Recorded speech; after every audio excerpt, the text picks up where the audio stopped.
Hello, what's going on? How you doing today? What's happening? My name is Michael Tomlinson. I am an Americanteer. Chop, chop, chop. Um, Today is January the 23rd, 2023. Uh, so it seems like there's just a lot going on in America. As always, there's a lot going on 5 years ago. There was a lot going on 3 years ago, 2 years ago. I mean, 10 years ago. It's always something. But the one thing I did catch buzz on, and I don't know if it's true or not because I'm not really a watchdog, so I don't really follow through and find out how real this information is that people kind of put out there. But I guess they're trying to put a significant kind of cut or boundaries of what food people can buy with being on SNAP or EBT or something like those kind of programs, and it's just taken away a couple of main staples from right out of the gate, from what I could understand from the quick new news tidbit that I got, and it was stuff like bread, cheese, meat. It's a big deal. That's a huge deal for people, and I don't, maybe they're trying to claim that there's just abuse with it all, and I'm not on any program, so if I'm at the grocery store buying stuff, I'm buying it with my own money. Um, and the people in front of me could have a whole shopping cart full of stuff, and they could be buying it with government money for all I know. I don't, it looks like they're buying hundreds of dollars, like over $100, like of stuff, of just, supplies.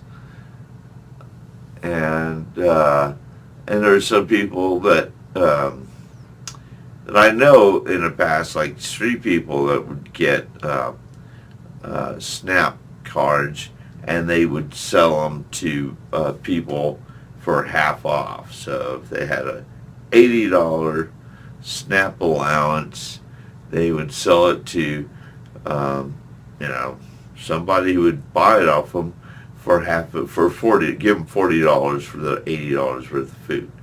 So that person can go use it and get the $80 of value, and only pay $40 cash. And so, there's that definitely what's happening too. That's been going on.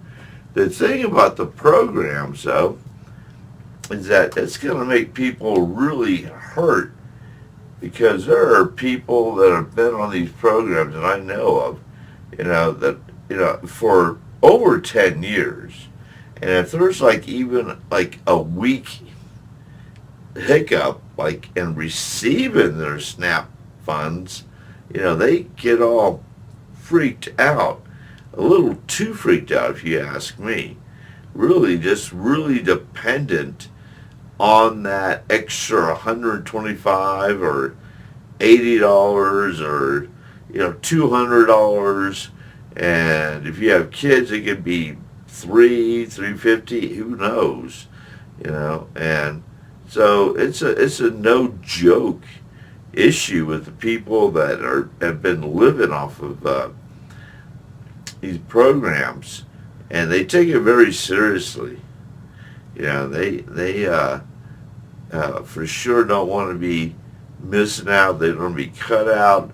They feel like they earn it, they deserve it, and it belongs to them. That's what the service is for.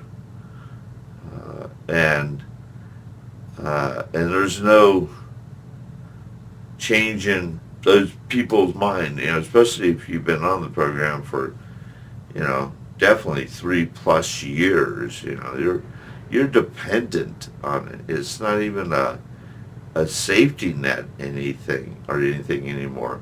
Whether you're capable and you're able to go out there and walk and talk and get a job, it's easier just to kind of, milk little things here and there that are freebies and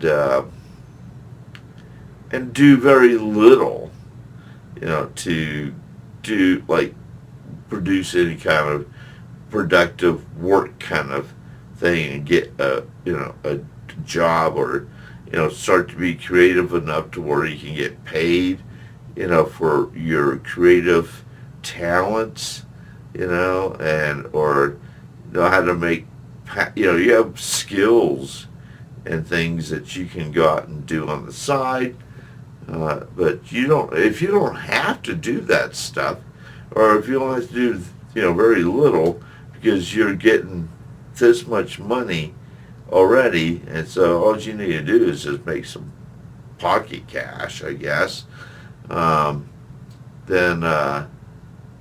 that's all you're gonna do.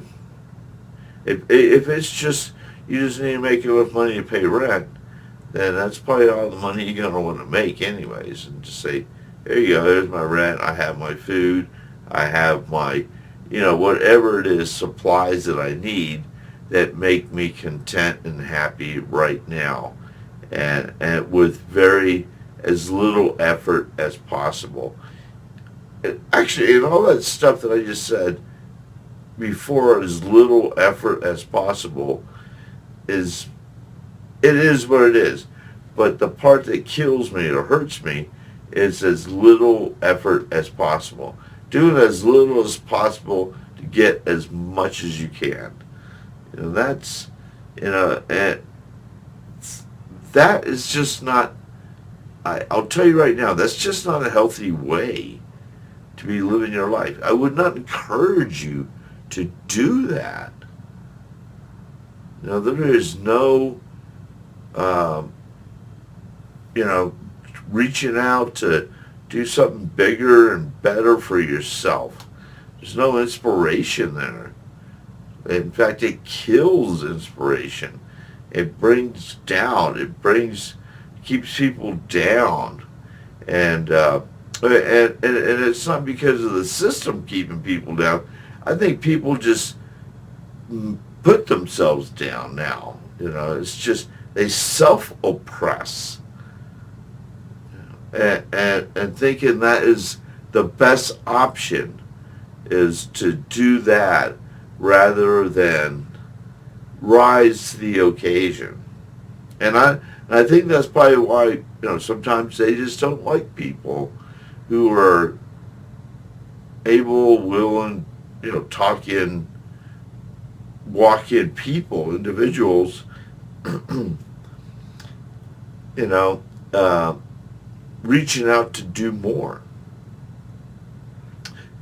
to gain more, to become more, to build character, to build integrity,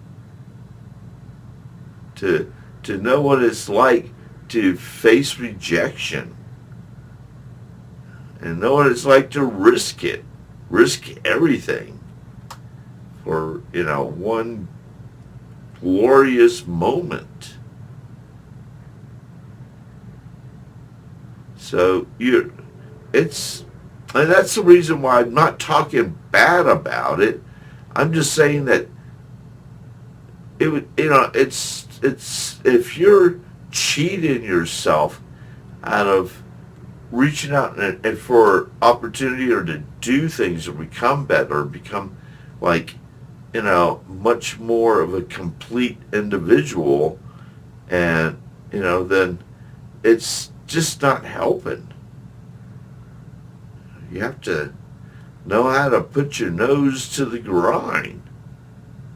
To learn what it's like to, suffer or, struggle and have pretty much no money, no food, and nobody coming to the rescue. Not the government, not your family, not your friends. You're 100% like I have done in the past on my own. You know, and pay that price. Grow through it. Be happy to do it. You know, I've done it. You know, and it is no joke struggle. It is like tough stuff to get through on the daily basis, man. You have to have a lot of to be optimistic. You don't have the luxury to think negative thoughts because you got to stay positive in order to move forward, in order to make some money so you can get some food for that day, just so you can eat that day.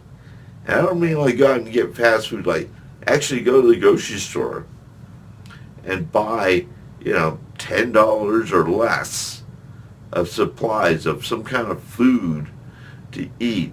And I had to do that for a while. And it is tough. It's tough stuff, man. But here I am right now today, just sharing that story with you. Because I'm trying to talk, the opposite side, the flip side of it's not going to be easy if you lose those privileges that you've been receiving for a lot of years. And as an Americanteer, I'm here to help you, man. I want you to make sure you take care of yourself. Prepare for it. If it's just a fluke buzz, thank God, But if it really transpires sometime this year, then millions of people are going to be affected. But again, it's just, I don't want to spread any kind of gloom and doom. That's actually something I really don't want to. I want to take that comment back because I really can't predict what's going to happen in the future. Nothing may happen, but it still doesn't avoid the conversation of being productive, being positive, members in our society, being Americanteers. Yeah. And working through that stuff. Yes. Yes, yes, yes. That is where the magic is at. That is where the power is at. That is where we, the people, can unite as Americanteers. Because we're resilient. We are resilient individuals. And we don't, we can, if we have to put our, really work hard to make things work, then so be it. That is just the way it is right now, if that's the case in the future too. So, and so that's the thing, is like, if we unify together, then maybe this conversation would be going in a whole different direction.